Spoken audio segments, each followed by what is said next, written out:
Hello kids, हम लोग आज शुरू कर रहे हैं एनसीईआरटी जीव विज्ञान कक्षा 12वीं का 10वां चैप्टर मानव कल्याण में सूक्ष्म जीव। देखिए, जैसा कि हम सूक्ष्म जीवों का नाम सुनते हैं, बैक्टीरिया है, वायरस है, कवक है, तो हमको ऐसा लगता है कि ये हमको सिर्फ नुकसान देते हैं, हमको सिर्फ बीमारियां पैदा करते हैं। ठीक है, विषाणु के बारे में बात सही है, क्योंकि केवल बीमारी पैदा करता है और कोई हमारे लिए लाभदायक नहीं है कहीं पर भी। लेकिन अगर हम जीवाणुओं की बात करें, कवकों की बात करें, शैवालों की बात करें, तो इनमें बहुत सारे ऐसे सूक्ष्म जीव हैं जो मानव के कल्याण के लिए कार्य करते हैं, और अभी से नहीं, हजारों सालों से। क्योंकि आप हजारों सालों से दही खा रहे हो, पनीर खा रहे हो, एल्कोहल पी रहे हो, है ना, खेती कर रहे हो, उसमें बहुत सारे सूक्ष्म जीव काम आ रहे हैं। तो ये हमारे लाभदायक सूक्ष्म जीव हैं। आधुनिक जो टेक्नोलॉजी है, बायोटेक्नोलॉजी है, वो इसी बात पे मेन फोकस करता है कि आप इन सूक्ष्म जीवों का अपने कल्याण के लिए और कैसे बेहतर तरीके से उपयोग कर सकते हैं, हम उनको कैसे और बेहतर बना सकते हैं।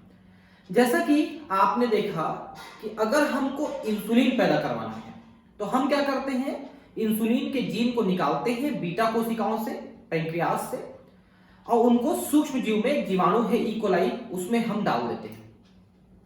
तब वो इकोलाई जीवाणु उस इंसुलिन को बनाने लगता है। अब उस इंसुलिन को हम लेकर के इंजेक्शन बना के डायबिटीज के पेशेंट को दे सकते हैं। तो ये इस तरह से जो हम उनका उपयोग कर रहे हैं सूक्ष्म जीवों का, वो आज हम बहुत बृहद तरीके से उपयोग कर रहे हैं, और फ्यूचर में हम इनको और भी बहुत अच्छे तरीके से उपयोग कर पाएंगे। तो उन्हीं के बारे में पूरा चैप्टर है।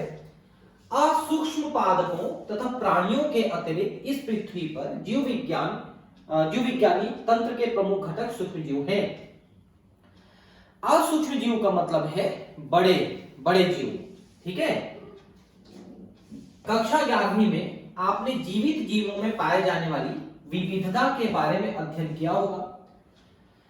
तो हमने कक्षा 11वीं में जो वर्गीकरण है, पूरा 4-5 चैप्टर उसमें संबंधित है, एनसीईआरटी में भी उनको हमने पढ़ा। उसमें आपने देखा कि सूक्ष्म जीव हैं, बृहद जीव हैं, पादप हैं, जंतु हैं, वो कितने ज्यादा प्रकार के हैं, उनमें कैसी विविधता है, और वो कैसे विभिन्न प्रकार के हैं, जो अलग अलग तरीके से बने हुए हैं, अलग अलग तरीके से कार्य करते हैं। क्या आपको याद है जीवित जीवों में कौन से जगत के अंतर्गत सूक्ष्म जीव आते हैं? तो आपको याद होगा, मैंने 5 जगत वर्गीकरण पढ़ाया है, आर.एच. व्हिटकर ने दिया था। उसमें जो पहला जगत है जिसको हम मोनेरा कहते हैं, उसमें ज्यादातर प्रोकैरियोट सूक्ष्म जीव आते हैं, और दूसरा है प्रोटिस्टा, इसमें एक कोशिकी यूकैरियोटिक जीव आते हैं, जैसे अमीबा, पैरामीशियम वगैरह आते हैं। तो मोनेरा जिसमें प्रोकैरियोट है, एक कोशिकी है, जीवाणु है उसमें, और दूसरा प्रोटिस्टा जिसमें एक कोशिकी यूकैरियोट है, अमीबा, पैरामीशियम, वॉलवॉक्स, क्लेमाइडोमोनास। ये दो ऐसे जगत हैं जिसमें सूक्ष्म जीव शामिल किए गए हैं, एक कोशिकीय जीव शामिल किए गए हैं, और इनको जनरली हम लोग नग्न आंखों से नहीं देख पाते हैं। वे कौन से जीव हैं जिन्हें केवल सूक्ष्मदर्शीय माना जाए? तो उसमें ज्यादातर एक कोशिकीय जीव ही हैं। सूक्ष्म जीव सर्वव्यापी होते हैं, सभी जगह पाए जाते हैं पूरी दुनिया में। मृदा, जल, वायु, हमारे शरीर के अंदर तथा अन्य प्रकार के प्राणियों तथा पादपों में पाए जाते हैं। कहीं पर भी दुनिया में ये कॉस्मोपोलाइटन है, विश्वव्यापी है, मतलब पूरी दुनिया, पूरी धरती में, धरती क्या, धरती के बाहर भी ऐसा माना जाता है कि जीवाणु वगैरह हैं, दूसरे ग्रहों में होंगे, अंतरिक्ष में होंगे। तो सब जगह है जहां किसी प्रकार जीवन संभव नहीं है, जैसे गीजर के भीतर गहराई तक, यानी तापीय चिमनी जहां तापमान 100 डिग्री तक बढ़ा हुआ रहता है, मृदा में गहराई तक बर्फ की परतों के कई मीटर नीचे तथा उच्च अम्लीय पर्यावरण जैसे स्थानों पर भी पाए जाते हैं। तो ऐसे बहुत प्रतिकूल परिस्थिति में भी ये मिलेंगे, जिनको हम आर्कीबैक्टीरिया के नाम से जानते हैं। जैसे यहां पर एक चीज जो आपको बताना है मुझे, वो है गीजर। गीजर क्या होते हैं? ये गर्म पानी के झरने होते हैं। कई जगह ऐसे हैं जहां पर धरती से गर्म पानी, उबलता हुआ पानी ऐसे निकलता है, और उनमें बहुत सारी जगहों में सल्फर भी घुला रहता है। ठीक है, और वो गर्म पानी के जो झरने हैं जिसमें सल्फर भी है, उसमें भी एक प्रकार का बैक्टीरिया पाया जाता है। जो वहां पर सल्फर को ऑक्सीडाइज करके सल्फ्यूरिक अम्ल बनाता है और अत्यधिक अम्लीय भी हो जाता है वो पानी, अत्यधिक गर्म तो है ही है, अम्लीय भी हो जाता है। इसलिए इनको थर्मो एसिडोफाइल्स कहते हैं। थर्मो मतलब गर्मी, एसिडो मतलब एसिड, फाइल मतलब प्रेम करने वाले, जो गर्मी और एसिड दोनों से प्रेम कर सकते हैं। ऐसे सूक्ष्म जीव जो आर्की बैक्टीरिया कहलाते हैं वो इन गर्म पानी के झरनों में पाए जाते हैं। जमीन के भीतर बहुत गहराई तक भी ये पाए जाते हैं, बर्फ के नीचे बर्फ में भी पाए जाते हैं, उनके स्पोर्स पाए जाते हैं। अम्लीय वातावरण, अम्लीय वातावरण के बारे में भी मैंने बताया। इसके अलावा यहां पर जो एक और चीज नहीं लिखा है वो है अत्यधिक लवणीय वातावरण, जहां पर लवण अत्यधिक होता है।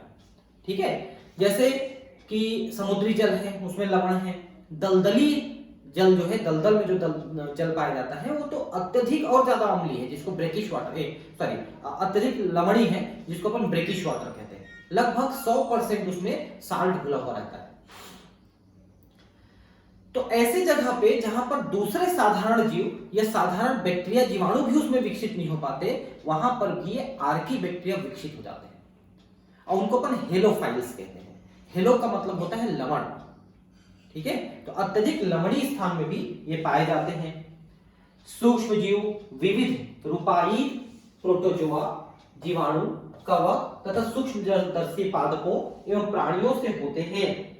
तो सूक्ष्म जीव क्या है जो हम नग्न आंखों से नहीं देख सकते हैं? इनमें प्रोटोजोआ, प्रोटोजोआ में आपके आते हैं अमीबा, पैरामीशियम वगैरह, जीवाणु है, कवक है और एक कोशिकी जितने भी पादप हैं, जंतु हैं, वो सभी इसमें आते हैं। विषाणु, वायरॉइड तथा प्रियॉन भी प्रोटीनीय संक्रमित कारक हैं। ये इसके बारे में मैंने आपको सूक्ष्म जीव विज्ञान में कक्षा 11वीं में पढ़ाया है। मैं एक बार फिर से बता देता हूं। एक जो विषाणु होता है, यह विषाणु एक प्रोटीन के खोखे का बना होता है जिसके अंदर एक अणु डीएनए या एक अणु आरएनए का होता है। विषाणु की कुल संरचना इतनी ही है। क्या है? प्रोटीन का बना हुआ खोखा जिसको कैप्सिड कहते हैं और उसके अंदर आनुवांशिक पदार्थ के रूप में डीएनए या आरएनए का एक अणु पाया जाता है। यह विषाणु है, प्रोटीन का खोखा और आरएनए डीएनए। लेकिन वायरॉइड क्या होते हैं? ये केवल आरएनए होते हैं, वायरस जैसे ही आरएनए होते हैं, लेकिन इसके ऊपर प्रोटीन का खोखा नहीं होता है, कैप्सिड नहीं होता है, वो वायरॉइड कहलाता है। और जिसमें केवल प्रोटीन का खोखा होता है, आरएनए डीएनए नहीं होते हैं, उन्हें प्रियॉन कहते हैं। तो वे जिसमें दोनों चीजें हैं, वायरस है जिसमें केवल आरएनए है वो वायरॉइड है, और जिसमें केवल प्रोटीन का खोखा है वो प्रियॉन है। और ये तीनों ही संक्रमणकारी हैं, बहुत ज्यादा भयंकर टाइप की बीमारियां पैदा करते हैं। आपने सबका नाम सुना होगा, जैसे कि एचआईवी का नाम आप जानते ही हैं। प्रियॉन के द्वारा मैड काउ डिजीज होता है। आप उस चैप्टर को पढ़िए, आपको पूरा समझ में आएगा, मैंने काफी डिटेल बताया है। कुछ सूक्ष्म जीवों को चित्र में दिखाया गया है। तो देखिए ये कुछ सूक्ष्म जीव हैं। इसमें हमने इस वाले में जीवाणुओं को दिखाया है। अब जीवाणु कौन कौन से प्रकार के हो सकते हैं? तो जीवाणु वैसे लंबे लंबे दिख रहे हैं, देख सकते हैं, ये कहलाते हैं दंडाकार। दंडाकार होते हैं बैसिलस, मतलब ऐसे रॉड के आकार के, बैसिलस कहते हैं। दूसरे वाले में गोल गोल दिख रहे हैं, इनको अपन कहते हैं गोलाकार, जिनको हम कहते हैं कोकस, बैसिलस कोकस। और तीसरा वाला है जिसमें ये दंडाकार जो बैक्टीरिया है, यानी कि बैसिलस जो बैक्टीरिया है, उसमें बहुत सारे आपको कशाभिका यानी कि फ्लैजेला जुड़ी हुई दिख रही है, देखिए, जिसकी सहायता से ये गमन कर सकते हैं। तो जनरली वे जीवाणु जो मुक्त रूप से पाए जाते हैं, मृदा में या जल में पाए जाते हैं, जनरली उन जीवाणुओं के पास एक कशाभिकाएं होती हैं, क्योंकि उनको चलना पड़ता है, गमन करना पड़ता है। लेकिन वे जीवाणु जो साधारणतः हमारे में पौधों में बीमारियां पैदा करते हैं, उनमें जनरली कशाभिका नहीं पाई जाती। ठीक है, और ज्यादातर जो बीमारी पैदा करते हैं उसमें ये कोकस बैक्टीरिया ज्यादा होते हैं, गोल वाले बैक्टीरिया ज्यादा होते हैं। इन सभी का ये आवर्धित रूप दिखाया है, जिसमें ये वाला और ये वाला, ये दोनों जो है 1500 है, और ये वाला जो है ये 50,000x है। मतलब उतने गुना करके हमने देखा है, इसको बड़ा करके देखा है। तो ये तो जीवाणु हो गए, ये विभिन्न प्रकार के विषाणु हैं, आप देख सकते हैं। इसमें पहला जो है ये है जीवाणु भोजी। ये एक ऐसा विषाणु होता है, वायरस होता है, जो किसी जीवाणु पे आक्रमण करता है और जीवाणु के अंदर वृद्धि करके उसको फाड़ के निकल जाता है, जिससे जीवाणु की मौत हो जाती है। इसलिए इसको हम जीवाणु भोजी कहते हैं, जीवाणु को खा जाने वाला कहते हैं। तो इसका जो आकार होता है थोड़ा टैडपोल टाइप का होता है, आप देख सकते हैं। ये पूरा बाहर का जो दिख रहा है ये प्रोटीन का ही खोखा है। मैंने अभी वायरस बताया था आपको कि प्रोटीन का खोखा होता है और उसके अंदर एक अणु डीएनए या आरएनए का होता है। तो ये प्रोटीन का एक खोखा बाहर आपको दिख रहा है और ये इसके अंदर जो है डीएनए होता है जनरली, और ये जीवाणु में चिपक करके इसके अंदर अपने डीएनए को भेज देता है और उसके अंदर उसकी कॉपी होकर के बहुत सारे विषाणु उसके अंदर बन जाते हैं, जीवाणु के अंदर, फिर फाड़ के निकल जाते हैं तो मर जाता है। दूसरा वाला जो है ये एडिनो वायरस है। एडिनो वायरस हम लोगों में आक्रमण करके हमको सांस की बीमारियां पैदा करते हैं। ठीक है, ये जो अस्थमा टाइप की बीमारियां हैं, ब्रोंकाइटिस टाइप की बीमारियां हैं, उनको पैदा करता है। और तीसरा वाला जो है ये टीएमवी है, टोबैको मोज़ेक वायरस। तंबाकू के पौधे में अटैक करता है और उनकी पत्तियों में धब्बे धब्बे धब्बे धब्बे करा देता है, जिससे तंबाकू की फसल नष्ट हो जाती है। इसी को तो खोजा था सबसे पहले आइवानोस्की ने। टीएमवी पे ही तो काम किया गया था 1897 में और इनकी खोज हुई थी। ठीक है, और ये जो है टीएमवी, ये लंबे आकार का है, देख सकते हैं। मतलब इसकी जो आकार है वो दंड के जैसा है, मतलब रॉड के जैसा है। बाकी का आकार भी आप देख सकते हैं, टैडपोल टाइप का है, वो क्यूब जैसा दिख रहा है आपको। अलग अलग प्रकार के ये मिलते हैं। ठीक है, जीवाणु तथा अधिकांश कवकों के समान सूक्ष्म जीवों को पोषक मीडिया माध्यमों पर उगाया जा सकता है ताकि वृद्धि कर यह कॉलोनी का रूप ले ले और इन्हें नग्न नेत्र से देखा जा सके। ज्यादातर जीवाणु को, कवक को हम संवर्धन माध्यम में यानी कृत्रिम संवर्धन माध्यम में, जैसे अगार जेल है या कोई और पोषक माध्यम है, उनमें हम इनको उगा सकते हैं, इनको वृद्धि करा सकते हैं, फिर हम इसका अध्ययन कर सकते हैं। लेकिन विषाणु एक ऐसा सूक्ष्म जीव है जिसको हम संवर्धन माध्यम में वृद्धि नहीं करा पाते हैं, बल्कि ये केवल उसी पोषक कोशिका के अंदर वृद्धि कर सकता है जिसमें ये रहता है और जिसमें बीमारी पैदा कर सकता है। उस पोषक कोशिका से बाहर अगर हम निकाल देंगे तो ये बिल्कुल वृद्धि नहीं कर पाएगा और ये अक्रिय जीव जैसा, एक क्रिस्टल जैसा व्यवहार करता है। ऐसे संवर्धन जन सूक्ष्म जीवों पर अध्ययन के दौरान काफी लाभदायक होते हैं। मतलब ये है कि अगर हम जीवाणुओं को, कवकों को संवर्धन माध्यम में उगा लेते हैं तो हमको अध्ययन करने में आसानी होती है। ये मैंने आपको बता दिया है। ये आप एक और देख सकते हैं, जीवाणुओं की कॉलोनी कैसे बनती है और कवक की कॉलोनी कैसे बनती है। तो हमने एक पेट्री डिश लिया है, इस पेट्री डिश में कुछ संवर्धन माध्यम हमने रखा है, आप अगार जेल का उपयोग कर सकते हैं। इनमें ये जीवाणु विकसित हुए हैं। हालांकि वो भी सूक्ष्म जीव, इतने सूक्ष्म होते हैं कि ऐसे नग्न आंखों से तो नहीं दिखते हैं, लेकिन थोड़े से सूक्ष्मदर्शी भी आप लगा लेंगे तो दिख जाते हैं। फिर दूसरा है आपका कवक, और कवक जो है ये आपको आसानी से नग्न आंखों से दिखता है, सफेद सफेद उसके धब्बे दिखने लगते हैं। 8वें अध्याय में आपने पढ़ा कि सूक्ष्म जीवी मनुष्य में बहुत से रोग उत्पन्न करते हैं, है ना। मानव रोग आपने पढ़ा इस अध्याय में, इसके पहले और पहले वाले अध्याय में बहुत सारे प्रकार के मानव रोगों के बारे में अध्ययन किया। ये पशुओं तथा पादपों में भी रोग उत्पन्न करते हैं, परंतु इससे आपको यह नहीं समझ लेना चाहिए कि सभी सूक्ष्म जीव हानिप्रद हैं। लेकिन यह बात जरूर है कि जीवाणुओं में तो बहुत सारे जीवाणु हमारे लिए बीमारी पैदा करने वाले हानिकारक हैं, लेकिन बहुत सारे ऐसे भी हैं जो हमको लाभदायक चीजों को प्रदान करते हैं। अधिकांश सूक्ष्म जीव मनुष्यों के लिए कई प्रकार से लाभप्रद हैं, और वे सूक्ष्म जीव जो कभी आपको बीमारी भी पैदा कर सकते हैं वो भी प्रकृति में दूसरे के लिए लाभदायक हो सकते हैं। जैसे मान लो मृदा में कोई जीवाणु है, वो जीवाणु हो सकता है कि आपके जो शरीर है उसमें खुजली पैदा कर दे, कवक जो है वो खुजली पैदा कर दे, दांत खाज खुजली पैदा कर दे, लेकिन वही मृदा में वो रिसाइकलिंग का काम कर रहा है, पुनर्चक्रण का काम कर रहा है और वो प्रकृति के लिए लाभदायक है, भले ही वो आपके लिए नुकसानदायक है, ऐसा भी हो सकता है। मानव कल्याण के प्रति सूक्ष्म जीवों के कुछ अत्यंत महत्वपूर्ण योगदानों पर निम्नलिखित पृष्ठों में परिचर्चा की गई है। तो आगे हम इसमें बात कर रहे हैं। घरेलू उत्पादों में सूक्ष्म जीव। अब देखते हैं, तो मैंने जैसा आपको बताया कि बहुत सारे ऐसी चीजें हैं जो आप सूक्ष्म जीवों के प्रयोग से उपयोग करते हैं। दही है ना, और आपका पनीर है, एल्कोहल है, इसके अलावा जो कपड़े पहने हैं इसमें भी सूक्ष्म जीवों का उपयोग हुआ है, इसके फाइबर को निकालते समय ऐसा।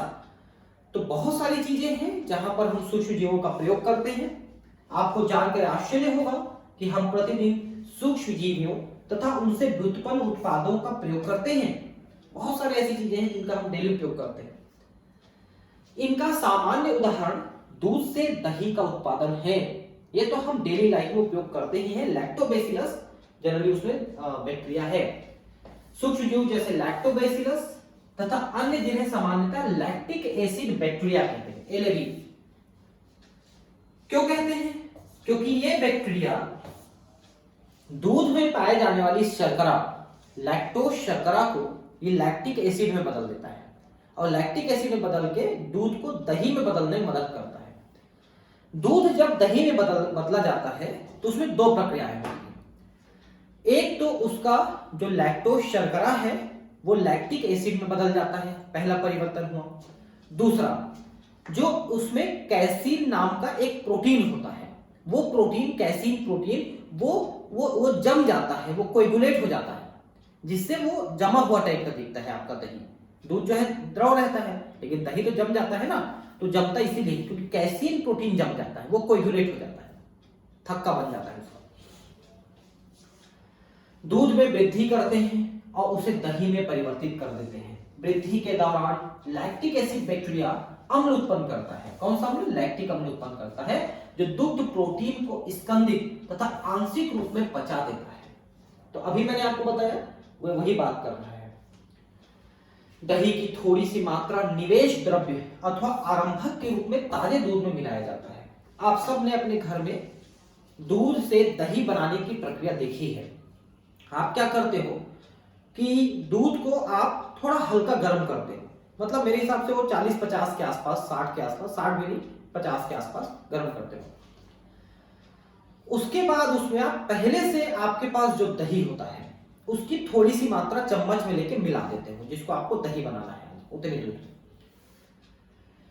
तो ये जो आपने मिलाया दही, क्यों मिलाया? क्योंकि उस दही में पहले से वो जीवाणु है, इसलिए हम उसको आरंभक कहते हैं या उसी को इनोक्यूलम कहते हैं। इनोक्यूलम निवेश द्रव्य, इनोक्यूलम का मतलब क्या हुआ कि पहले के ही बैक्टीरिया को आपने नए जगह पे भेजा।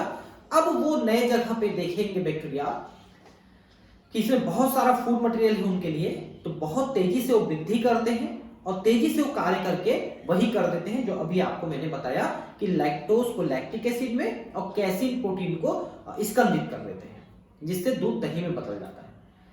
और जैसे ही ये सारे लैक्टोज को और कैसीन को अपने हिसाब से कार्य कर लेते हैं तो इनकी वृद्धि रुक जाती है और ये स्टेबल फॉर्म में आ जाते हैं, रहते हैं वहां, जिंदा रहते हैं, ये स्पोर बना के जिंदा रहेंगे। और जैसे फिर उसमें से निकाल के किसी दूध में आप डालेंगे एक चम्मच, तो फिर से उसमें वृद्धि करने लग जाएंगे।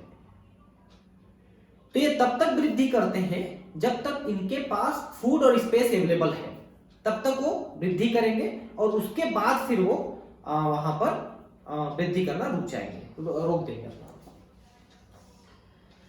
तो जो थोड़ा सा आप मिलाते हो, जिसे निवेश द्रव्य इनोक्यूलम कहते हैं, इसमें लाखों करोड़ों की संख्या में लैक्टिक एसिड बैक्टीरिया होते हैं जो उपयुक्त ताप पर कई गुना वृद्धि करते हैं और परिणाम स्वरूप दूध को दही में बदल देते हैं। आपके घर में आपने एक समस्या देखी होगी, आपकी माताजी शायद परेशान होंगे उसमें, कि ठंड के दिनों में दही आसानी से नहीं जमता। तो आप उनको कहिए, अगर वो जानती होंगी, वैसे तो हमारे भारत के जो हमारी माताएं हैं वो बहुत बुद्धिमान हैं, जानती होंगी, लेकिन मान लो नहीं ध्यान होगा तब उनको बताइए आप कि एक जो हॉट पॉट आता है ना, जिसमें अपन रोटी सब्जी वगैरह रखते हैं गर्म रखने के लिए, आप वो एक हॉट पॉट खरीद लो, 150-200 रुपए की आ जाती है। और दूध को गर्म करके, मतलब कहीं 40-50 के आसपास गर्म करके आप उस हॉट पॉट में डालिए। उसके बाद उसमें दही मिलाइए और हॉट पॉट को बंद कर दीजिए। अब आपको कोई टेंशन नहीं ठंड का, क्यों? क्योंकि अंदर में 4-5-7 घंटे तक वो गर्म रहेगा और उतने में वो आराम से दही में बदल जाएगा। अब आपको टेंशन लेने की जरूरत नहीं, चाहे कितनी भी ठंड पड़े। और अभी अगर ज्यादा ठंड पड़ती है तो आप उसको थोड़ा सा ऐसे कबर्ड वगैरह के अंदर रख दें, जहां पर उसको ठंडा कम मिले। ये ठंड के दिनों की बात है। आप ऐसा करके दही को ज्यादा अच्छे से जमा सकते हो। इतना नहीं, विटामिन B12 की मात्रा बढ़ने से पोषण संबंधी गुणवत्ता में भी सुधार हो जाती है। आपको बता दें कि आप दूध लेते हैं, दूध पीते हैं, बहुत बढ़िया बात है, दूध संपूर्ण पोषक आहार है, लेकिन उससे भी ज्यादा पोषक हो जाता है दही।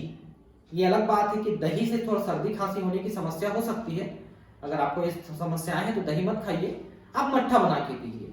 मट्ठे में भी आप थोड़ा सा काली मिर्च डाल देंगे तो और बढ़िया हो जाता है। लेकिन ये सब ठंड के दिनों के लिए। गर्मी के दिनों में बिंदास खाइए, दही खाइए, रात में नहीं खाना है। और दही जो है इतना पोषक है, इतना अच्छा है आपके शरीर के लिए कि उसका कोई लिमिट नहीं है। हमारे पेट में भी सूक्ष्म जीवों द्वारा उत्पन्न होने वाले रोगों को रोकने में लैक्टिक एसिड बैक्टीरिया एक लाभदायक भूमिका का निर्वहन करता है। आपने देखा होगा कि जो लोग भरपूर दही खाते हैं उनको पेट की बीमारियां नहीं होती, क्योंकि एक तो लैक्टिक एसिड की अम्लता है जिसके कारण से वो हानिकारक जीवाणु विकसित नहीं हो पाते पेट में। और ये जो लैक्टिक एसिड बैक्टीरिया है ये लाभदायक बैक्टीरिया है और ये हानिकारक बैक्टीरिया को हमारे आंत्र में विकसित होने से रोकता है। तो आप दही खाइए और स्वस्थ रहिए। दाल चावल का बना ढीला ढाला आटा जिसका प्रयोग डोसा या इडली जैसे आहार को बनाने में किया जाता है वह भी बैक्टीरिया द्वारा किण्वित होता है। अब ये भी देखिए आप कि डोसा इडली के लिए जो हम आटा गूंथते हैं तो उसमें भी हम उसी दही को मिला देते हैं और उसी दही का जो बैक्टीरिया है वो आटा के शर्करा को भी थोड़ा फर्मेंट कर सकता है और उसको वो डोसा इडली बनाने के लायक बना देता है। और कितना टेस्टी फूड है और न्यूट्रिशियस फूड है, ऐसा नहीं है कि कोई दिक्कत है उसको खाने में। हाँ, आप ब्रेड मत खाइए ज्यादा। ब्रेड जो होता है वो अच्छा चीज नहीं है खाने के लिए, कभी कभार शौक में खा लीजिए, लेकिन डेली नाश्ते में आप ब्रेड मत खाइए। आप डेली नाश्ते में यही रोटी सब्जी दाल या इस टाइप की चीजें जो डोसा इडली है ये सब खाइए। इस आटे की खुली उभरी शक्ल CO2 गैस के उत्पादन कारण से होती है ना। वैसे ब्रेड में होता है कि हम जो बैक्टीरिया मिलाए हैं उसने किण्वन किया है, किण्वन करके CO2 निकाला है, उससे फुलफुली हो गई। क्या आप बता सकते हैं कि कौन सा उपापचयी पद CO2 के निर्माण में कार्य कर रहा है? यहां पर अनाक्सी श्वसन चल रहा है जिसको हम किण्वन कहते हैं और उसके द्वारा CO2 निकल रहा है। क्या आप जानते हैं कि किण्वन की क्रिया के लिए यह बैक्टीरिया कहां से आ रहे हैं? तो वही मिलाया है, वो बैक्टीरिया मिलाया आपने उसमें। कहां से? वहां से मिलाया आपने, दही से। ठीक इसी प्रकार ढीला ढाला आटा जिसका प्रयोग ब्रेड बनाने में भी किया जाता है उसमें बेकर्स ईस्ट सैक्रोमाइसिस सेरेविसी का प्रयोग किया जाता है। ईस्ट का प्रयोग करके हम जल्दी से ब्रेड बना सकते हैं। पारंपरिक पेय तथा आहारों की एक बड़ी संख्या सूक्ष्म जीवों द्वारा किण्वित करा के तैयार की जाती है। तो हम ऐसे बहुत सारे फूड खाते हैं जिसमें सूक्ष्म जीवों का प्रयोग हम करते हैं। अगर आप दक्षिण भारत की तरफ जाएं, साउथ इंडिया की तरफ जाएं, जैसे केरल है, तमिलनाडु है, आंध्रा है, तो यहाँ के जो हमारे भाई बंधु हैं वो लोग इन सब चीजों का ज्यादा उपयोग करते हैं। इडली डोसा और उस जैसी चीजों का कई तरह से वो लोग निर्माण करते हैं खाने की चीजें और खाते हैं और वो बढ़िया स्वास्थ्यवर्धक भी है। देखिए दक्षिण भारत के कुछ भागों में पारंपरिक पेय टोडी होती है। अब टोडी क्या है देखिए, टोडी इसको हिंदी में ताड़ी कहते हैं, ताड़ी। ये उन एरिया में ज्यादा इस्तेमाल होता है जहां पर खजूर और नारियल के पेड़ पाए जाते हैं, पाम के पेड़ पाए जाते हैं। ये लोग क्या करते हैं, उस पेड़ में छेद कर देते हैं और छेद करके उसके फ्लोएम का रस जो है वो लोग निकाल देते हैं, जिसको अपन एक प्रकार से मीठा पेय कह सकते हैं। उसमें शर्करा रहती है। फिर उस शर्करा वाले द्रव को वो लोग किण्वित करवाते हैं। जैसे आपने एल्कोहल देखा होगा, एल्कोहल कैसे करते हैं कोई भी शर्करा का घोल बनाते हैं उसमें ईस्ट को डाल देते हैं तो एल्कोहल बन जाता है। वैसे ही इस ताड़ी का उपयोग किया जाता है, बनाया जाता है। तो हम उसको ले आते हैं, उस रस को, फ्लोएम का, उसमें शर्करा होती है, फिर हम उसको किण्वित कराते हैं ईस्ट से, जिससे उसमें जो है 5-7%, 10% से कम ही कम एल्कोहल विकसित हो जाता है, एल्कोहल बन जाता है। इसको टोडी या ताड़ी कहते हैं। ये उड़ीसा में भी बनता है, और जहां ये साउथ इंडिया में तमिलनाडु है, केरला है, आंध्रा है, इनमें सब में मिलता है ये। और 10 रुपए का एक गिलास ये लोग, थोड़ा छोटा गिलास वो लोग देते हैं। अब आप कहेंगे मैं कैसे जानता हूं? तो मैं गया था यहाँ झारखंड, तो झारखंड में एक जगह वो सुबह सुबह टोडी बिक रहा था, ऐसे साइकिल में मटके में रख के वो लोग बेच रहे थे। तो मैं ऐसे गुजर रहा था, थोड़ा वॉक कर रहा था सुबह सुबह, तो मेरे को उसकी महक से समझ में आ गई कि कोई ना कोई अल्कोहलिक पेय है। फिर मैंने पूछा उनको कि भैया लोग क्या बेच रहे हैं, एक आदमी को जो पी रहा था, तो बोले लोग ताड़ी बेच रहे हैं, ताड़ी। तो अब चूंकि मैं तो अल्कोहल पीता नहीं हूं, तो मैंने नहीं किया टेस्ट उसको, लेकिन मुझे थोड़ा सा लेना था, ऐसा मुझे लगता है, मुझे थोड़ा सा उसमें और थोड़ा जानकारी लेनी थी कि कैसे बनता है, क्या बनता है। लेकिन फिर मैं भी थोड़ा जल्दी में था तो निकल गया। तो वो एक बार देखने का मुझे मौका मिला, और अगर आप उधर के रहने वाले हैं तब तो आपके लिए बहुत कॉमन होगा ये। तो टोडी ताड़ के वृक्ष के तने के स्ट्रॉ को किण्वित करा के तैयार किया जाता है, और इसमें अल्कोहल होता है। सूक्ष्म जीवों का प्रयोग, किण्वित मत्स्य, मछली, देखिए मछली जो होती है उसको किण्वित करा के भी खाया जाता है, ठीक है। और ये आपके बंगाल एरिया में, बंगाल जो है वहां पर ज्यादा उपयोग होता है। सोयाबीन तथा बांस प्ररोह आदि के भोजन तैयार करने में किया जाता है। बांस प्ररोह, जिसको आप करील के नाम से जानते हो, करील, करील एक छोटा छोटा ऐसा मिलेगा आपको, तो बांस जैसे अंकुरित होता है उसी को ले आते हैं निकाल करके, उसे करील कहते हैं। हालांकि भारत के ज्यादातर एरिया में करील बेचने में प्रतिबंध है। क्यों? क्योंकि करील आप निकाल के ले आते हो तो बांस का पौधा नष्ट हो जाता है, इसलिए इन सब में हम तरह तरह से सूक्ष्म जीवों का प्रयोग करते हैं। पनीर या चीज एक प्राचीन भोज्य पदार्थ है, इसे तैयार करने में सूक्ष्म जीवों का प्रयोग किया जाता है। पनीर बनाने के लिए क्या करते हैं पता है? पहले हम दही बनाते हैं, दूध से दही कैसे बनता है मैं बता चुका हूं। फिर उस दही को हम छानते हैं और उसके एकदम सॉलिड पार्ट को निकालते हैं, फिर उस सॉलिड पार्ट को प्रेस करते हैं, और प्रेस करने से धीरे से पनीर में कन्वर्ट हो जाता है और सॉलिडिफाई हो जाता है। तो दही से ही पनीर बनाया जाता है। विभिन्न किस्मों के पनीर अपनी गठन संरचना, सुगंध तथा स्वाद जैसे अभिलक्षणों से पहचाने जाते हैं।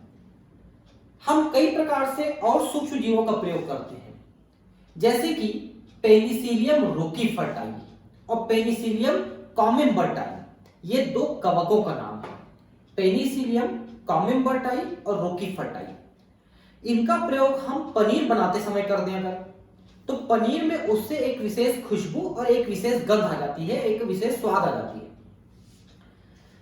तो ऐसे पनीर को रोकीफर्टाई या कॉमेम्बर्टाई पनीर कहा जाता है। हालांकि देखिए भारत के ज्यादातर एरिया में जो पनीर लोग खाते हैं वो साधारण पनीर खाते हैं, क्योंकि ज्यादा खुशबू या स्वाद या अलग अलग, ठीक है कभी कभार खा लिए ठीक है, लेकिन रेगुलर यूज के लिए आपको साधारण चीजें ही अच्छी लगती है।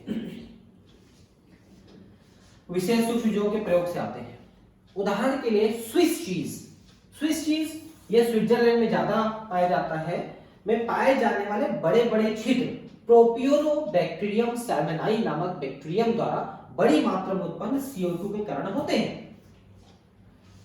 तो जो स्विस चीज है ये ब्रेड जैसा दिखता है, और उसमें एक बैक्टीरिया का उपयोग हो रहा है, प्रोपियोबैक्टीरियम सैल्मोनाई। इस बैक्टीरिया के द्वारा वहां पर CO2 ज्यादा मात्रा में बनाई जाती है और वो पफी हो जाता है, ऐसे ब्रेड जैसा हो जाता है। ये देखिए रोक्यूफर्ट चीज एक विशेष प्रकार की कवक की वृद्धि से परिपक्व होते हैं, जिससे विशेष सुगंध आने लगती है। तो वो कवक का नाम है पेनिसिलियम रोकीफर्टाई, जिसका प्रयोग करके हम रोक्यूफोर्ट चीज बनाते हैं, पनीर बनाते हैं, और इसका हम उपयोग करते हैं। वैसे कॉमेम्बर्टाई भी होता है, उससे भी हम चीज या पनीर बनाते हैं, जो बहुत खुशबूदार और बहुत अच्छे स्वादिष्ट होती है। ठीक है, ये एक संयंत्र का यहाँ पर फोटो है, किण्वन संयंत्र, फर्मेंटर। देखिए फर्मेंटेशन में हम और भी बहुत सारे चीजों को बना सकते हैं, न केवल एल्कोहल को, लेकिन एल्कोहल तो हम बना ही सकते हैं। तो आप देख सकते हैं फर्मेंटर में बड़े बड़े टैंक लगे हुए हैं। इन टैंक्स के अंदर हम लोग शुगर का विलयन भर देते हैं, शर्करा का विलयन, और उसमें सूक्ष्म जीव को डाल देते हैं, जैसे कवक है या कुछ जीवाणु है उनको हम डाल देते हैं, जिससे वहां पर वो तेजी से किण्वन की क्रिया करते हैं और हमको बहुत सारा एल्कोहल या इस टाइप का दूसरे चीज का वो निर्माण करके हमको दे देते हैं। और ये भी वही संयंत्र है, किण्वन फर्मेंटर, ये टंकी दिख रहे हैं, और ये और भी उनके साथ जो जुड़े हुए और जो यंत्र हैं जो उसमें सहायता करते हैं। यहाँ पर बीच बीच में आपको ये टंकी दिख रहे हैं, अगर आप ध्यान से देखेंगे तो टंकियां आपको दिख रही हैं जो नीचे के संयंत्र में लगे हुए हैं। तो उसी को हम यहां पर पढ़ेंगे, औद्योगिक उत्पादों में सूक्ष्म जीव। तो देखिए आज के डेट में पूरी दुनिया में जो सबसे लाभदायक जो इंडस्ट्री है वो अल्कोहल बनाने की है, मदिरा बनाने की है। क्योंकि आप जानते हो कि भारत में 70% लोग, बॉयज में, जेंट्स में 70-80% तक लोग जो हैं वो मदिरा का सेवन करते हैं किसी न किसी रूप में, चाहे वो देसी मदिरा का उपयोग करते हो या विदेशी मदिरा का उपयोग करते हो या ताड़ी का उपयोग करते हो, इस टाइप के किसी न किसी रूप में वो अल्कोहल का उपयोग करते हैं। ऐसे बहुत कम लोग हैं, सिर्फ 10-20% लोग ही हैं पूरे भारत में, जेंट्स में, जो किसी भी रूप में अल्कोहल का उपयोग नहीं करते हैं। लेकिन उनमें से भी बहुत सारे ऐसे हैं जो अल्कोहल का उपयोग तो नहीं करते हैं, लेकिन नशे के दूसरे चीज का उपयोग करते हैं, जैसे तंबाकू का किसी भी रूप में उपयोग करते हैं। तो अगर ये सब आंकड़ों को आप मिला दें तो भारत के करीब 80 से 90% लोग किसी न किसी रूप में नशे के आदी हैं। तो मैंने ये कहा कि अल्कोहल इंडस्ट्री सबसे फायदेमंद है, इसलिए हर राज्य के जो सरकारें हैं वो अल्कोहल पे यानी मदिरा पे, शराब पे प्रतिबंध नहीं लगा रहे हैं। कुछ राज्यों ने लगाया है, जैसे अभी 2021 चल रहे हैं, अभी में आपका ये है बिहार है, गुजरात है, इन राज्यों में शराबबंदी है, लेकिन ज्यादातर राज्य नहीं कर रहे हैं। क्यों नहीं कर रहे हैं? क्योंकि उससे राज्य को बहुत ज्यादा आर्थिक लाभ होता है, उससे उनको रेवेन्यू मिलता है, टैक्स मिलता है, तो इसलिए वो शराबबंदी नहीं करते हैं। तो जो शराब बनाने वाले लोग हैं वो लोग इसमें लाखों करोड़ों अरबों रुपए कमाते रहते हैं, क्योंकि इसमें खर्चे कम होते हैं और कमाई ज्यादा है, ऐसा है। तो औद्योगिक उत्पादों में सूक्ष्म जीव, यहां तक कि उद्योगों में भी सूक्ष्म जीवों का प्रयोग बहुत से उत्पादों के संश्लेषण में किया जाता है, जो कि मनुष्य के लिए काफी मूल्यवान होते हैं। इसमें देखिए मादक पेय तथा प्रतिजैविक इसके कुछ उदाहरण हैं। यस, प्रतिजैविक दूसरा चीज। प्रतिजैविक मतलब है एंटीबायोटिक। एंटीबायोटिक क्या चीजें होती हैं? ये ऐसे पदार्थ होते हैं जिसको एक सूक्ष्म जीव पैदा करता है और दूसरे सूक्ष्म जीव को, जनरली जीवाणु को नष्ट करता है, इसको हम एंटीबायोटिक कहते हैं। तो आज की डेट में आप किसी भी डॉक्टर के पास जाइए, अरे एक छोटा सा चोट भी लगा है ना, और डॉक्टर के पास जाइए, पट्टी करने के बाद एक एंटीबायोटिक लिख देगा फट से आपको, क्योंकि एंटीबायोटिक के बिकने से कंपनी के अलावा, जो दुकानदार है उसके अलावा, डॉक्टर को भी उससे फायदा होता है। अब कैसे फायदा होता है मैं नहीं बोलूंगा, आप लोग घर में कोई डॉक्टर हो भी सकते हैं, आपको बुरा लग सकता है, लेकिन बुरा मानने की जरूरत नहीं है, ये तो सच्चाई है कि कमीशन मिलता है दवाइयों से।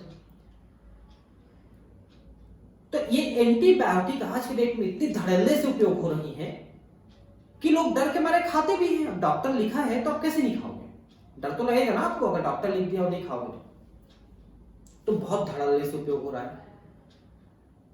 मतलब ये है कि कोई व्यक्ति अगर 2, 4, 6 महीने में कोई एक भी एंटीबायोटिक नहीं खाया तो बहुत गुड लकी है, समझ लो कि उसको ऐसी प्रॉब्लम नहीं हुई कि उसने एंटीबायोटिक नहीं खाया। नहीं तो हर आदमी 2-4 महीने में एक बार एंटीबायोटिक खाता ही है। तो ये भी काफी मूल्यवान वस्तु है, इससे भी काफी पैसे कमा रही हैं कंपनियां। व्यवसायिक पैमाने पर सूक्ष्म जीवों को पैदा करने के लिए बड़े बर्तन की आवश्यकता होती है, जिसे फर्मेंटर या किण्वक कहते हैं। तो वही मैंने अभी आपको टैंक दिखाया कि इन टैंक्स में आप बहुत सारे पदार्थों का किण्वन एक साथ करा सकते हैं। अब किण्वित पेय पदार्थ कौन कौन है? तो जितने भी शराब हैं, देसी है, विदेशी है, वोदका है, रम है, विस्की है, ब्रांडी है, जिन है, ये जितने भी चीजें हैं, बियर है, ये सभी चीजें ये एल्कोहलिक पेय है। और एल्कोहलिक पेय हमेशा किण्वन के द्वारा ही बनते हैं। इसको बनाने के लिए ईस्ट का ही उपयोग होता है। सूक्ष्मजीव विशेषकर ईस्ट का प्रयोग प्राचीन काल से वाइन, बियर, विस्की, ब्रांडी, रम जैसे पेयों के उत्पादन में किया जाता है। तो ये अलग अलग प्रकार के मादक पेय हैं, शराब हैं। कुछ सस्ते होते हैं, कुछ महंगे होते हैं। और महंगे का तो ऐसा है कि कितना भी महंगा आप शराब मार्केट से खरीद सकते हो, इसकी कमी नहीं है मार्केट में। इस उद्देश्य की पूर्ति के लिए वही ईस्ट सैक्रोमाइसिस सेरेविसी, जो कि सामान्यतः ब्रेवर्स ईस्ट के नाम से भी प्रसिद्ध है, ब्रेड बनाने तथा माल्टीकृत धान्यों तथा फलों के रसों में इथेनॉल उत्पन्न करने में प्रयोग किया जाता है। देखिए, ईस्ट जो है सबसे सामान्य ईस्ट है सैक्रोमाइसिस सेरेविसी। यह सबसे सामान्य ईस्ट है। इसका प्रयोग हम ब्रेड बनाने के लिए करते हैं। आटे में हम इसको डाल देते हैं तो वो ब्रेड में कन्वर्ट हो जाता है। इसी का प्रयोग हम शराब यानी अल्कोहल बनाने में करते हैं। इसको अगर ब्रेड बनाने में करते हैं तो इसको बेकर्स ईस्ट कहते हैं, बेकर्स ईस्ट। और अगर इसको शराब बनाने में उपयोग करते हैं तो हम इसे ब्रेवर्स ईस्ट कहते हैं, क्योंकि बेवरेज का मतलब होता है पेय पदार्थ। तो अल्कोहल बनाने के लिए हमको क्या की जरूरत पड़ेगी? तो एक तो जरूरत पड़ी हमको ईस्ट की, जो किण्वन करता है। अब किण्वन वो किस चीज का करेगा? तो किण्वन वो करता है शर्करा का। तो ऐसा कोई भी पदार्थ जिसमें शर्करा होती है, अगर उसमें हम लोग ईस्ट को डाल दें तो वो उसका किण्वन करेगा और किण्वन करके CO2 को उड़ा देगा और अंदर में अल्कोहल बना देगा। लेकिन एक दिक्कत यहां पर आती है कि जैसे ही अल्कोहल की सांद्रता 10-12% तक होती है, सारे ईस्ट मर जाते हैं। तो बाद में अगर आप अल्कोहल की मात्रा को बढ़ाना चाहते हो तो आपको उसका डिस्टिलेशन करना पड़ेगा, उसका आशवन करना पड़ेगा, उसमें से पानी को भाप बन के उड़ाना पड़ेगा, तो वो फिर गाढ़ा हो जाएगा अल्कोहल। और इसीलिए अलग अलग पेयों में अल्कोहल की मात्रा अलग अलग होती है। जैसे ज्यादातर जो विस्की है, रम है, वोदका है, इनमें 40-45% तक होती है ना। रम जो है, ब्रांडी जो है, उसमें 70% तक होता है अल्कोहल। जो बियर है उसमें 6 से 9% तक अल्कोहल होती है। साइडर एक आता है, उसमें 3-4% तक अल्कोहल होती है। ताड़ी है, उसमें 8-10% तक अल्कोहल होती है। तो अल्कोहल की मात्रा इसीलिए हर प्रकार के शराब में अलग अलग होते हैं। और देख सकते हैं कि फलों के रस से भी हम इसको बना रहे हैं एथेनॉल, क्योंकि जो पीने वाली शराब है उसमें जो अल्कोहल है वो एथेनॉल है। अगर आप मेथेनॉल को मिला देते हो या पिला देते हो तो थोड़ा सा में तो आदमी अंधा पैरालाइज हो जाएगा, लकवा हो जाएगा। थोड़ा भी ज्यादा पी लिया तो उसकी मौत हो जाती है। हर साल आपने न्यूज में देखा होगा कि उस जगह पे, यहां पर, वहां पर जहरीली शराब पीने से 10 लोगों की, 20 लोगों की मौत हुई। क्यों मौत हुई? क्योंकि उसमें जानबूझ करके या गलती से जैसे में भी उन्होंने मेथेनॉल मिला दिया और मेथेनॉल के कारण से वो मारे गए बेचारे, जितने भी लोग थे। तो आपको मैं बता रहा था कि जहां जहां पर भी शर्करा है, जैसे फलों का रस है या गन्ने का रस है, गन्ने का रस, या जैसे शुगर की जो फैक्ट्री होती है, मैं आपको बताऊं, जहां पर शक्कर बनाया जाता है, तो शक्कर मिल में गन्ने के रस से शक्कर बनाई जाती है। लेकिन उसमें से शक्कर बनने के बाद भी जो शोरा बचता है, शोरा एक लिक्विड है, शोरा, उस शोरा में बहुत सारी शर्करा अभी भी रहती है। हालांकि उसमें से अब शक्कर बनाना लाभदायक नहीं रहता है, क्योंकि उतनी शक्कर निकल नहीं पाती है जितना उसमें खर्चा हो जाता है।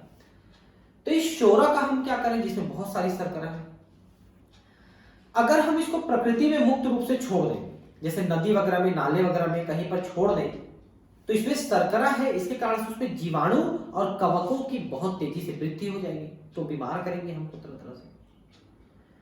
तो हम इसका एक दूसरा उपयोग करते हैं, हम इसमें से अल्कोहल बनाते हैं, एथेनॉल।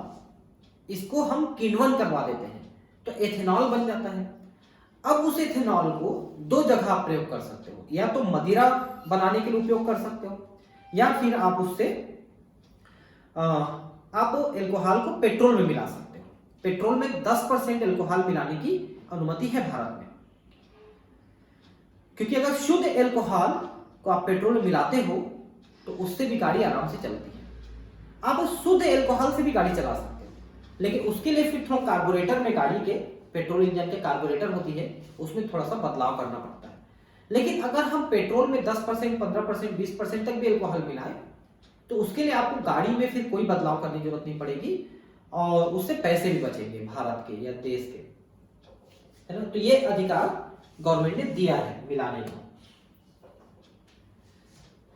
क्या आपको वे उपापचयी अभिक्रिया याद है जिसके परिणाम स्वरूप ईस्ट द्वारा इथेनॉल उत्पादित होता है?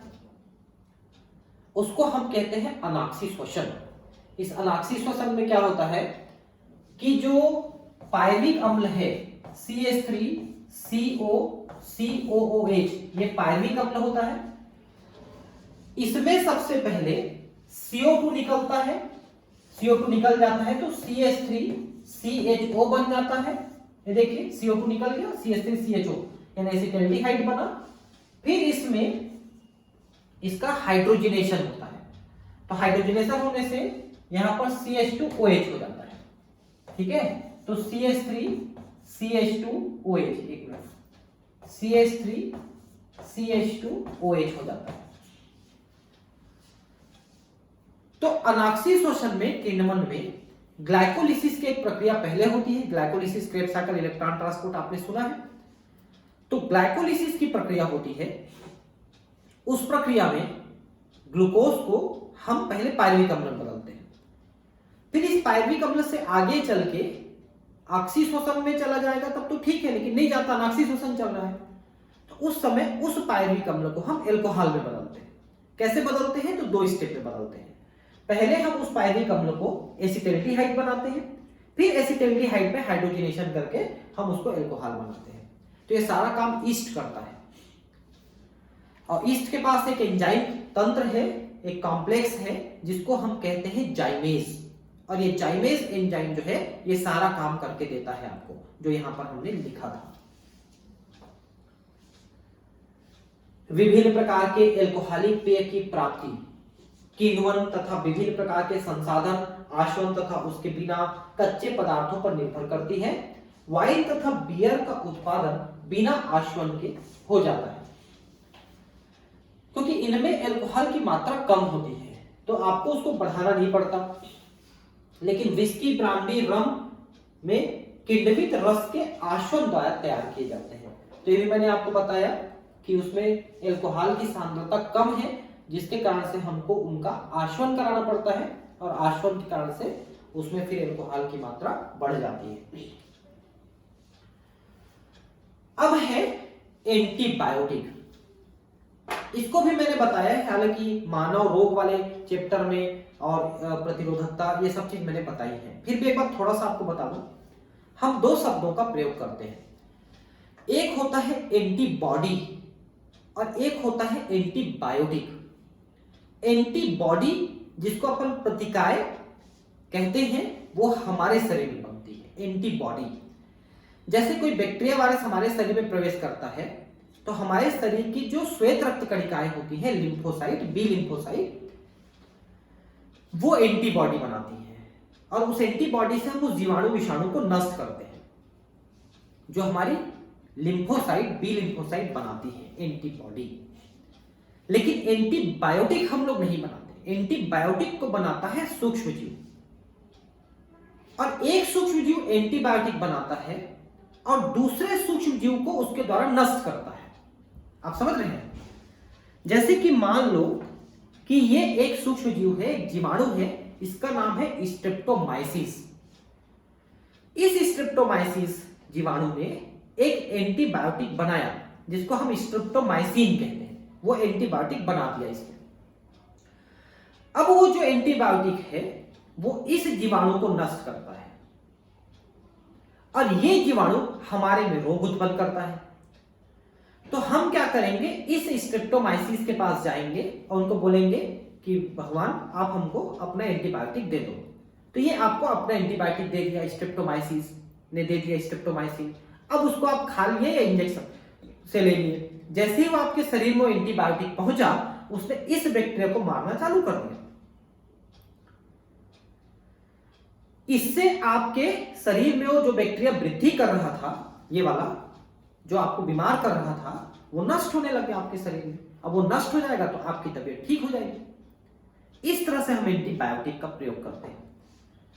तो मैंने कहा कि एक सूक्ष्मजीव उत्पन्न करता है और दूसरे सूक्ष्मजीव को नष्ट करता है। और जो दूसरा सूक्ष्मजीव है जो नष्ट होता है वो जीवाणु होते हैं, क्योंकि जितने भी एंटीबायोटिक हैं वो जीवाणुओं को ही नष्ट करते हैं और किसी को नहीं। हाँ, ये अलग बात है कि उसको जो पैदा करने वाले हैं उनमें कुछ जीवाणु हैं, कुछ कवक हैं, कुछ शैवाल भी हैं। जैसे ज्यादातर तो जीवाणु ही पैदा करते हैं, दूसरे जीवाणु को मारते हैं, लेकिन कुछ कवक भी इनको पैदा कर सकते हैं। जैसे आपने पेनिसिलिन का नाम सुना है, पेनिसिलिन सबसे पहला खोजा गया एंटीबायोटिक था। तो पेनिसिलिन जो है एक कवक से उत्पन्न होता है। उस कवक को हम कहते हैं पेनिसिलियम, पेनिसिलियम नोटेटम। ये एक कवक है, उससे उत्पन्न होता है। वैसे ही क्लोरेलिन, क्लोरेलिन भी एक एंटीबायोटिक है जो क्लोरेला नाम के शैवाल से पैदा होता है। लेकिन ज्यादातर जो एंटीबायोटिक हैं वो जीवाणुओं के द्वारा ही पैदा होते हैं, और उन जीवाणुओं में मुख्य जीवाणु है स्ट्रेप्टोमाइसिस, जो तरह तरह के एंटीबायोटिक पैदा करता है। तो एक सूक्ष्मजीव पैदा किया, दूसरे सूक्ष्मजीव को मारा, और वो सूक्ष्मजीव जो मरा वो अगर हमको बीमार कर रहा है तो हम उसको खा लेते हैं एंटीबायोटिक को, और हम बीमारी से बच जाते हैं। सूक्ष्म जीवों द्वारा प्रतिजैविकों का उत्पादन 20वीं शताब्दी के अत्यंत ही महत्वपूर्ण खोज और मानव समाज के कल्याण के लिए बहुत बड़ी उपलब्धि मानी जाती है। 20वीं शताब्दी मतलब 1928 में खोजा गया था ये एलेक्जेंडर फ्लेमिंग के द्वारा। बाद में इसका इतना धड़ल्ले उपयोग हुआ। बताऊंगा आपको कि पेनिसिलिन की खोज 1928 में हुई, और 1939 से 1945 तक द्वितीय विश्व युद्ध हुआ, जिसमें जापान में गिराया गया परमाणु बम। तो द्वितीय विश्व युद्ध में जो लाखों लोग घायल हुए, मर गए हो तो ठीक है, उनका तो आप कुछ नहीं कर सकते, लेकिन जो लाखों लोग घायल हुए युद्ध में, उनकी जो इलाज है, उनका जो इलाज है वो पेनिसिलिन के द्वारा किया गया था। पेनिसिलिन का इंजेक्शन देते थे और उनका इलाज होता था। यह अलग बात है कि पेनिसिलिन हर किसी को शूट नहीं करता है। बहुत लोगों को उससे एलर्जी होती है, उससे SIO हो जाता है, वो मर भी जाता है, उसका रिएक्शन हो जाता है। तो पहले उसको टेस्ट करते हैं, ऐसे नीडल को पेनिसिलिन में डुबा करके ऐसे थोड़ा सा त्वचा में लगा देते हैं। तो अगर उसको सूट करता है तो कुछ नहीं होगा, नहीं तो वहां पर सूजन आ जाता है, तो फिर उसको नहीं लगाते, मर जाएगा उसको लगाते ही। क्योंकि जैसे ही पेनिसिलिन का इंजेक्शन लगाते हैं और अगर सूट नहीं किया तो निकाल नहीं पाएंगे उसके नीडल को, वो मर जाता है आदमी, क्योंकि पूरे शरीर का जो ब्लड है वो पूरा छल करके टिश्यू में भर जाता है, इतना तेजी से लीक कर जाता है ब्लड धमनियों से। तो आज के डेट में पूरी जो दुनिया है ये एंटीबायोटिक पे निर्भर करती है। तरह तरह के जीवाणुओं के इलाज के लिए वो एंटीबायोटिक का तरह तरह से उपयोग करता है। तो एंटी का मतलब है विरोधी, खिलाफ, और बायोस का मतलब जीवन। तो किनके खिलाफ है? जीवन के खिलाफ है। किसके जीवन के खिलाफ है? जीवाणुओं के जीवन के खिलाफ है। ये देखिए, एंटी एक ग्रीक भाषा का शब्द है जिसका अर्थ खिलाफ है, तथा बायो का अर्थ जीवन है, तो जीवन के विपरीत है। तो जीवन के खिलाफ रोग जो जीवों से उत्पन्न होते हैं उनके संदर्भ में नाम दिया गया है। हर किसी को नहीं मार सकता, आपको नहीं मारेगा, जीवाणुओं को मारेगा। जबकि मनुष्यों के संदर्भ में तो जीवन के खिलाफ नहीं है, ये जीवन के लिए लाभदायक है, आपको जिंदा बचाता है, इसलिए आपके लिए एंटीबायोटिक शब्द का मतलब नहीं है। प्रतिजैविक यानी एंटीबायोटिक एक प्रकार के रासायनिक पदार्थ है जिनका निर्माण कुछ सूक्ष्म जीवों द्वारा होता है। मैंने बताया इस चीज को। यह अन्य रोग उत्पन्न करने वाले सूक्ष्म जीवों की वृद्धि को मंद अथवा उन्हें मार सकते हैं। तो आपको बता दूं मैं कि ज्यादातर ये मारते हैं जीवाणुओं को, विषाणुओं को, कवकों को ये नहीं मार सकते, इसलिए उनके रोगों में एंटीबायोटिक का उपयोग नहीं हो पाता है। ठीक है, जैसे देखिए अभी कोरोना फैला, तो कोरोना का जो पेशेंट था उसको एंटीबायोटिक दिया गया, एरिथ्रोमाइसिन वगैरह दिया गया, लेकिन वो क्यों दिया गया? क्योंकि कोरोना के कारण से व्यक्ति कमजोर हो रहा था, तो कमजोरी में उसको जीवाणुओं के दूसरे इंफेक्शन होने का खतरा हो गया।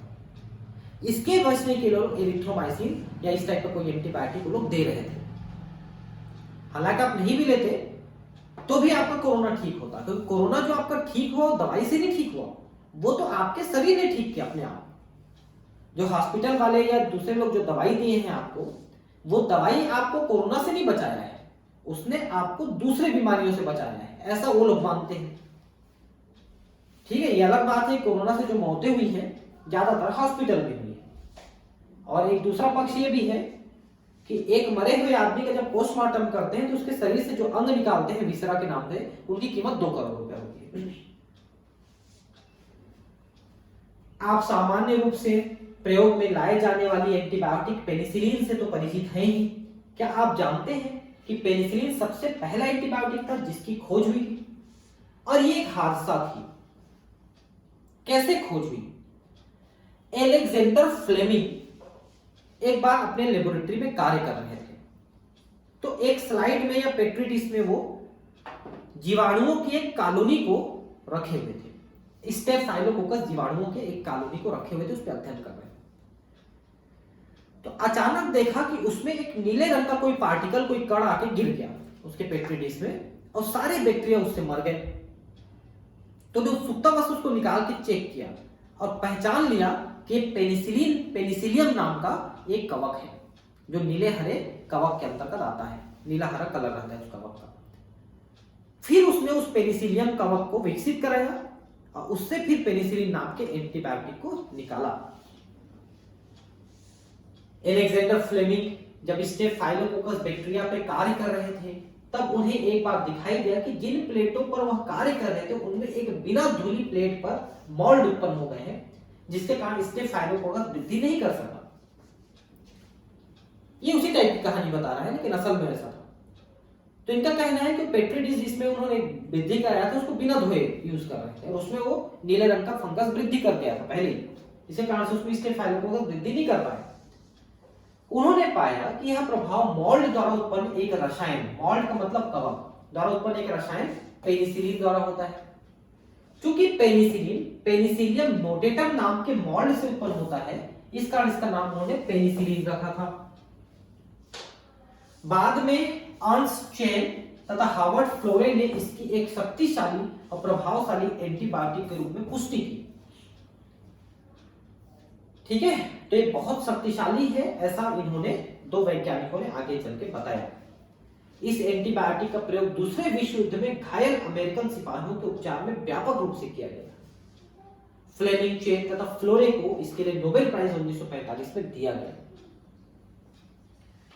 क्योंकि इन्होंने लाखों सैनिकों की जान बचाई, उनके घावों को ठीक किया, इसके लिए इनको पुरस्कृत किया गया जो खोजकर्ता थे। पेनिसिलिन के बाद अन्य सूक्ष्म जीवों से अन्य एंटीबायोटिकों को भी परिशुद्ध किया गया। ठीक है, तो उसमें जो दूसरे सूक्ष्म जीव थे उनमें फिर जीवाणु मुख्य रूप से आए, और जीवाणुओं में जो प्रमुख जीवाणु है वो है स्ट्रेप्टोमाइसिस। क्या आप कुछ अन्य प्रतिजैविक के नाम एंटीबायोटिक को हिंदी में प्रतिजैविक कहते हैं, उनके स्रोत के बारे में बता सकते हैं? तो मैं आपको बताता हूं।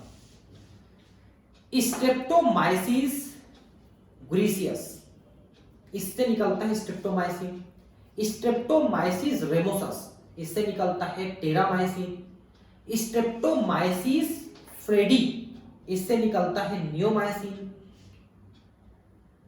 ठीक है, तो ये कुछ बैक्टीरिया हैं जिनके द्वारा आप एंटीबायोटिक निकालते हो और उनका उपयोग करते हो अपने बीमारियों को ठीक करने के लिए।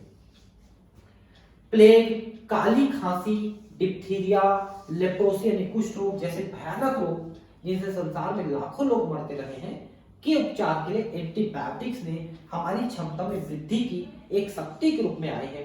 आज हम एंटीबायोटिकों से रहित संसार की कल्पना भी नहीं कर पाते, और इसीलिए वैज्ञानिकों को अब डर हो गया है कि जैसे जैसे हम इनका प्रयोग बढ़ा रहे हैं जीवाणुओं में इनके लिए प्रतिरोधकता विकसित हो रही है। मतलब क्या है, जैसे ये जीवाणु एक प्रकार के एंटीबायोटिक से मरते रहा है, लेकिन अगर ये प्रतिरोधी हो गया तो नहीं मरेगा, तो एंटीबायोटिक बेकार हो गया आपका, अब वो काम नहीं करेगा आपकी बीमारी को ठीक करने के लिए। तो ऐसे ज्यादातर एंटीबायोटिक हमारे लिए प्रतिरोधी होते जा रहे हैं। ठीक है, फिर आप अगले क्लास में इसको आगे बढ़ाते हैं और खत्म भी कर देंगे। Thank you.